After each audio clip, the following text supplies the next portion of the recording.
जो लोग अपने आप को वनवासी कहला के आ रहे हैं, क्या वो आदिवासी समाज के हित के लिए कोई काम कर रहे हैं? डिलिस्टिंग होना भी चाहिए। चर्च के लोग हमारे ग्राम सभा में क्यों घुसते हैं? तो क्यों करने में लगे हो भाई? आदिवासी को आदिवासी रहने दो। कोई आदिवासी महिला ईसा मसीह को पैदा की थी क्या? माननीय अमित शाह जी ने हम आदिवासियों को वनवासी करके संबोधित किया।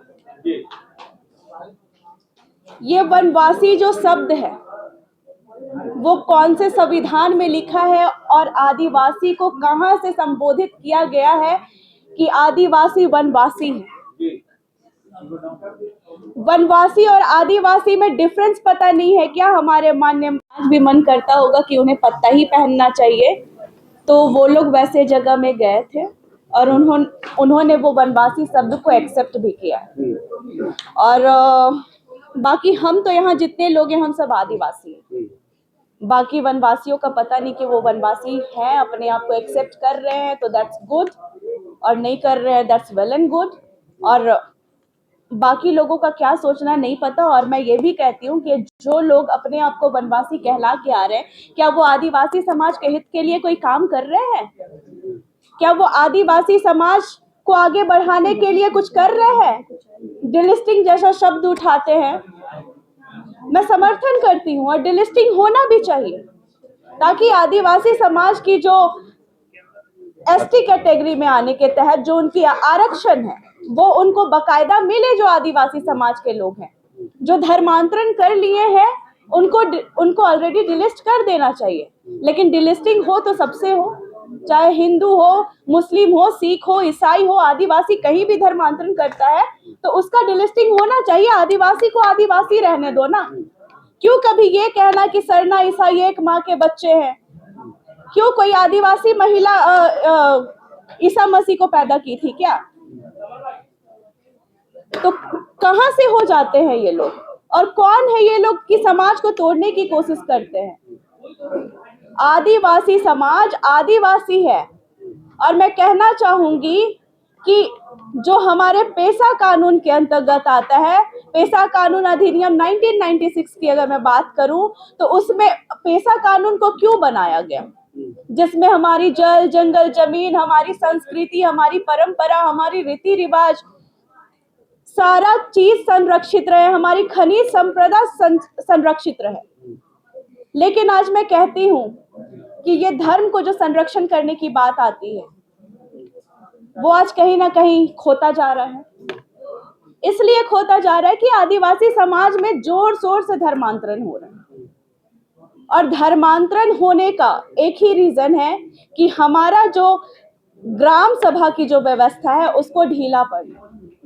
अब हम कहते हैं कि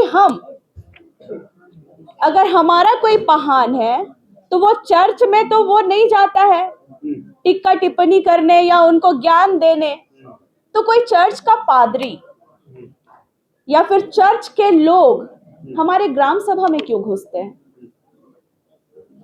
सवाल है मेरा, क्यों घुसते हैं? जब हम आपके चर्च में नहीं जा रहे, जब कोई सरना आदिवासी जब आपके चर्च में नहीं घुस रहा है, आपको कुछ नहीं कह रहा है, तो चर्च के लोग हमारे ग्राम सभा में क्यों घुस रहे हैं? हमारी पारंपरिक व्यवस्था, हमारी संस्कृति को संरक्षित करने की जिम्मेदारी, चाहे हमारी धर्म को भी संरक्षित करने की जिम्मेदारी पेशा कानून के अंतर्गत आती है। लेकिन सवाल है जी, क्या लगता है कि अब आदिवासी समुदाय में दो गुटों में बंट चुके हैं या नहीं बंट चुके हैं? देखिए, इसका साफ सा रीजन है, 2 गुट में बंट रहे हैं या 3 गुट, 4 गुट, 5 गुट, मुझे फर्क नहीं पड़ता है। मैं यही कहना चाहती हूँ, जो लोग कहते हैं कि सरना सनातन एक है या जो लोग कह रहे हैं कि सरना ईसाई एक है, अरे तो क्यों करने में लगे हो भाई? आदिवासी को आदिवासी रहने दो ना। आदिवासी को आदिवासी रहने दो, उसको क्यों सनातन में मिलाना, उसको क्यों ईसाई में मिलाना है? आर्टिकल 25 आपको देता है, स्वतंत्रता देता है कि आप कोई भी धर्म को अपनी स्वेच्छा से मान सकते हैं, तो भैया मानिए, आपको हमने स्वतंत्र छोड़ा है।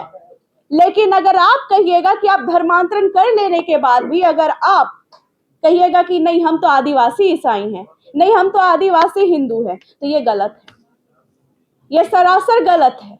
ये सिर्फ आदिवासी का जो एसटी कैटेगरी का जो आरक्षण है उसको लेने के लिए, उसका लाभ लेने के लिए ये लोग सिर्फ अपने आप को आदिवासी बताते हैं। पूछिए ना इन लोगों से और जानिए कि इन लोगों की जो परंपराएं हैं, धर्मांतरण के बाद क्या आदिवासी समाज वाली होती है?